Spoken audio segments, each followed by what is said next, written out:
answering more questions about the realities and the complications of and the hurdles when we are testing alcohol and its role in our lives, questioning alcohol and its role in our lives, and testing out what it's like not drinking.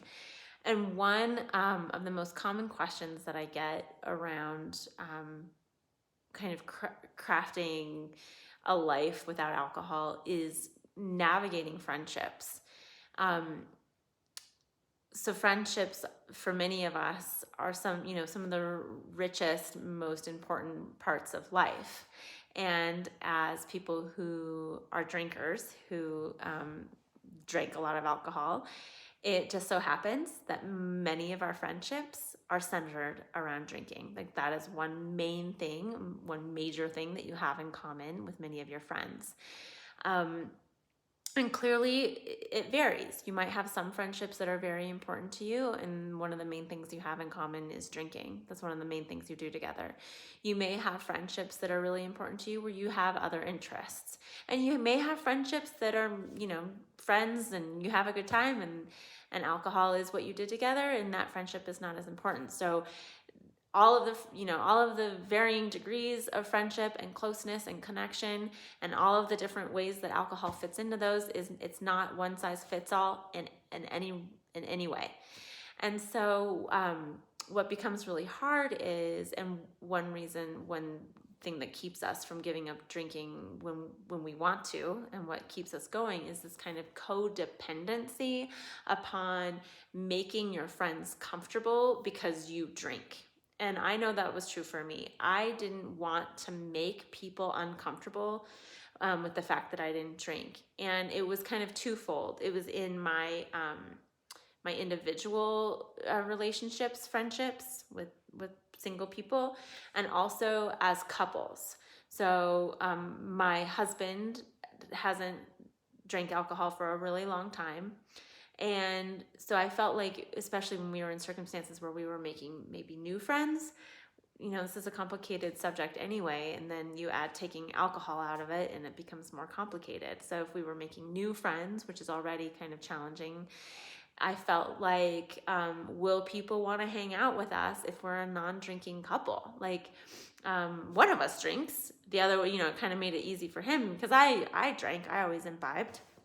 And so there was this codependency, like I want to make other people comfortable by drinking. And I'm not going to lie, like, of course I wanted to drink, but towards the end of my drinking, when there was just like a war going on inside my mind about this, one reason I often did not even try to not drink was I just felt like I couldn't. I felt like people wouldn't like me if I didn't. So whether we were with couples or with friends. And so when it comes to both of those circumstances, as I have said before, you get to a point where your truth and the way that you have to live the life that you've been given becomes more important than the comfort level of other people. And the thing is, it's not easy. It is not comfortable. It's just not. It can be okay, and you can get to the other side and you can do it. But I definitely have friendships where my not drinking has absolutely impacted kind of not the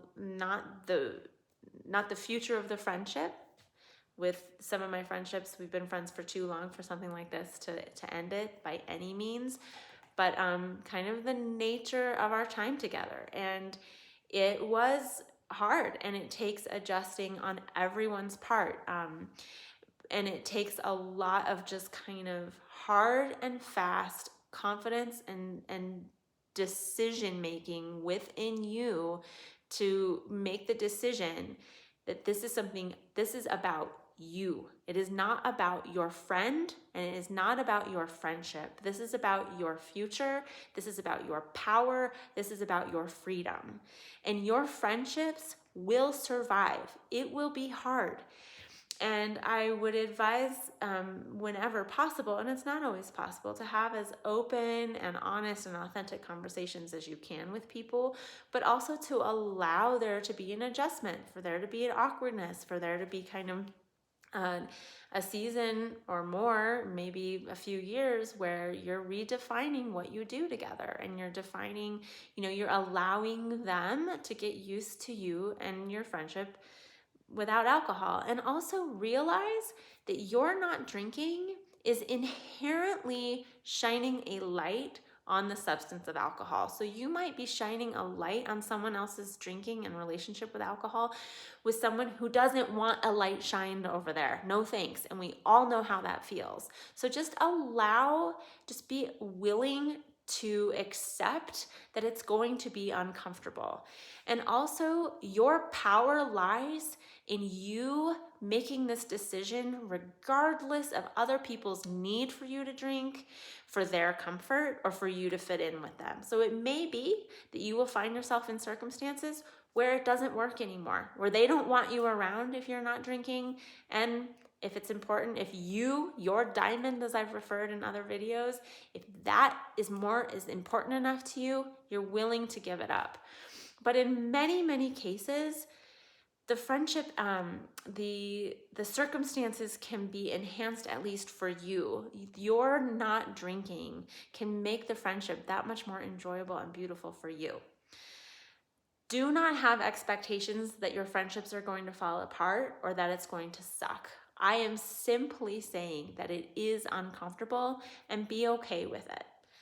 And it is a growing period for everyone, and it's up to your friends to decide how they want to respond.